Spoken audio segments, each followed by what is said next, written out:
Ćao svima! Danas spremam jedan preukusan i prejednostavan slatkiš. Za ovaj recept su nam potrebna samo 3 sastojka: maline, čokolada i banane. Prvo ću oljuštiti banane i iseckati na komadiće čisto da olakšam posao blenderu. Ako imate banane koje su već krenule da dobijaju crne tačkice, ne bacajte ih. One su najslađe i idealne baš za ovaj čokoladni dezert. Ubacujem ih u blender i blendam dok ne dobijem glatku smesu.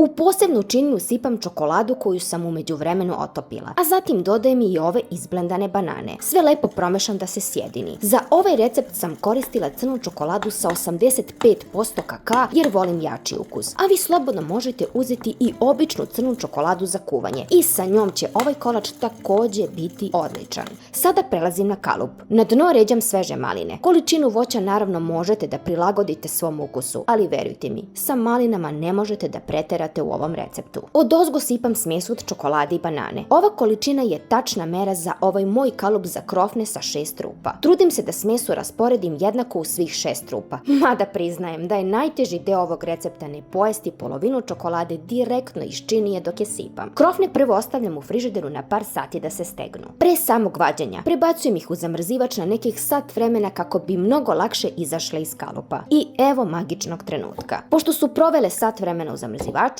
silikonski kalup se samo odvaja. Svaka ivica je savršeno ravna, a ove maline na vrhu su se stopile sa čokoladom i daju prelep kontrast. Ne zna se šta je bolje: ova kremasta tekstura banane i čokolade ili ove osvežavajuće maline. Ovaj slatkiš je gotov bez paljanja šporeta, a ukus je kao iz najbolje poslastičarnice. Morate što pre da ga isprobate. Ako vam se dopao ovaj recept, obavezno lajkujte video. Zapratite kanal za još brzih i lakih poslastica i napišite mi u komentarima kako vam se sviđa ova kombinacija. Prijatno i vidimo se u sledećem videu. Veliki pozdrav!